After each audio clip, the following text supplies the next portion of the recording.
Hi everyone, quick update, hopefully much quicker than last time. We are a week after our last update, a week and a day after our last update. I did go for the second day of fluids. And then on Monday, that was Wednesday last week, had Thanksgiving. I was still feeling pretty crappy. I really have no appetite. I've been experiencing a lot of nausea, a lot of joint pain and muscle pain. And the fatigue and the nausea just hasn't let up. So, but my blood work did come back up. So I met with my oncologist on Monday, and he said my immune system is back up again. The blood normals are all allowing us to continue treatment. And that was what we did yesterday. I went and had my chemo treatment yesterday with the pre-meds. I had additional dexamethasone, so they went from 4 milligrams, I believe, to 6 of dexamethasone, along with the Aloxi and the Amend. I did not get Benadryl yesterday.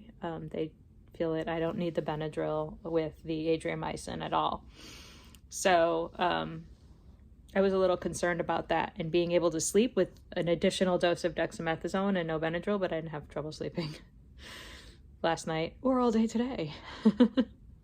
So that's pretty much my update on the cancer side. We did have the adriamycin at the normal dose and the Cytoxin. Now, he did tell me if I crash again as badly as I did, first of all, he was not surprised at that. He said that that was to be expected, and I had the Neulasta, which is what kind of replenished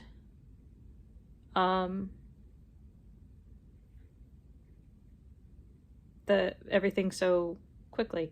So, and allows us to keep continuing treatment. So that's the point of the Neulasta. The Neulasta does, they warned me that the Neulasta would cause bone pain.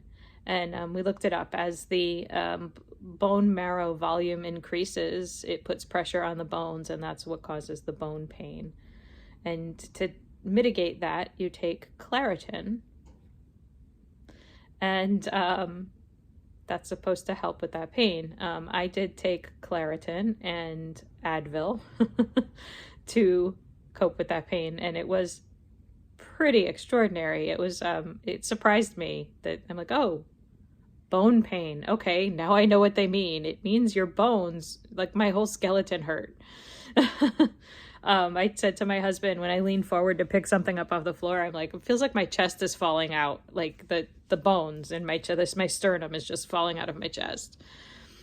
So that's a thing. They did the Neulasta again this week because it worked. It did its job. It allowed them to continue treatments because it replenished my white blood cells and neutrophils and platelets within a week.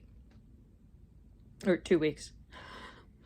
So, but we're still going to watch it. And we are preemptively, they did a bolus fluids yesterday. So a liter of fluids yesterday. I am going back for fluids on Friday and next Tuesday, which is my off week. I am supposed to get Keytruda next week. But the other development that I'm having is, in addition to the bone pain, I'm having joint pain in all of my joints, my knuckles and my hips and my knees, and some muscle pain as well in my calves and in my thighs, and lots of weakness and fatigue. And like I could sleep all day and all night, and I have a few days slept, got up in the morning, took my daughter to school, came home, took a nap, went and picked her up, came home, took another nap, and pretty much I'm sleeping most of the time. And pretty much since last week. Just about every day. So I try to stay awake because I feel like if I don't stay awake, then I won't sleep at night, but I don't seem to have any trouble sleeping at night either. So because of that, my oncologist added a few blood tests, and cortisol was one, TSH was another. I don't remember what the other 2 tests were, but there were 4 tests. And the cortisol was really low. Nothing else was. But he said that I could be developing Addison's disease from the Keytruda. And I said, okay, well, if I do, does it go away when we stop? And he said, no, it's permanent, and the solution is to take steroids for life. You can see, if you can't tell, compared to some of my early videos, that my face is much swollen from the steroids. And I don't like the side effects of steroids, and I don't want to accept that as a solution. So I said, okay, so that means we stop the Keytruda. And he said, oh no, once the cow's out of the barn, it's done, and it's not going to make it worse. And it won't make it better by stopping. And so he referred me to an endocrinologist, and I want to meet with that endocrinologist before we have that Keytruda. I'm supposed to have that on the 5th. So right now the appointment I have is for the 13th, but they said that's a placeholder. So they plan to see me sooner than that, but I don't know when yet. I don't have an appointment time to go sooner. So, but I said to the oncologist, I want to speak to them. I want to get that opinion first, because only the cortisol was low. The other tests were normal. And so if this is bumping up on possibly causing a lifelong disease, I don't want to do that anymore. And if I don't know who else I'm going to talk to, somebody else too about that. I'm going to call my naturopath and I have already called the functional doctor. Oh, I forgot to call them back today because I forgot. So I'll call them back tomorrow. I'm going to go see the functional MD as well. So we'll get some other opinions. But I don't, it seems to me counterintuitive to say, okay, oh, he said that the joint pain and the muscle pain is also being caused by Keytruda. So if that does not improve this week, then he will entertain stopping that and say, maybe perhaps I've had enough. But so we'll see how that goes. As of today, the muscle pain and the joint pain is still pretty profound. And I'm not taking Advil so that I know just how bad it is to report to him. So that's pretty much my update. I have no appetite at all. My husband is force feeding me. Today I have been drinking the Enterade, which is very helpful. Oh, and I'll insert a picture after this. I don't know if you can see. Probably not at that angle.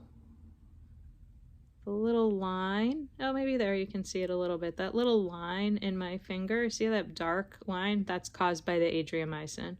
So that's something if you're going through this chemo and you haven't done the doxorubicin, adriamycin, Red Devil yet, that's that. He did say, the oncologist said, if I do crash that hard again, though, I started this sentence, but I didn't finish it. He will cut the dose next time in half, or not in half. He'll cut it by 25%, he said. So he'll cut down the doxorubicin, Red Devil, adriamycin. He'll cut that down. That's all one drug, by the way. Those are the 3 names for the drug, which I'm using all of them so that anybody who is going through this knows if they talk about doxorubicin or adriamycin or the Red Devil, that is the same drug. It does cause that. Your fingernails can turn brown. I do have a little of the neuropathy left, and that was actually much worse yesterday. My hands were cold, and the massage therapist actually told me if my hands get cold, the neuropathy can become permanent, so to make sure I keep them warm. Well, my hands got cold yesterday, and I felt it again, and I hadn't felt it for a couple of days, so I'm gonna make an effort to keep my hands warm. All right, I guess it was a 10-minute update.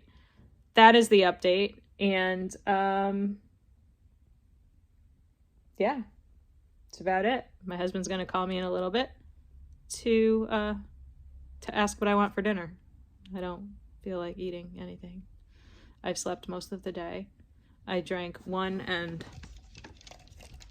maybe a half Enterades. I drank some water as well. I made myself 2 cups of tea. The second one was a green tea, and I fell asleep and didn't drink it, and then it was cold, and I thought about heating it up in the microwave, but it was already 4 o'clock in the afternoon, and that tea has caffeine, so I didn't do that. Okay, so that's the update. Here he is texting me now, asking me what I want for dinner. All right, I will see you soon. I'll post another update if any news comes up. Did you catch that at the end there? Hiccups. That's my new side effect from the amend. Hiccups with bile. Isn't that lovely? It's excellent. So much fun. And so now I'm going to have the hiccups for a while. Bye-bye.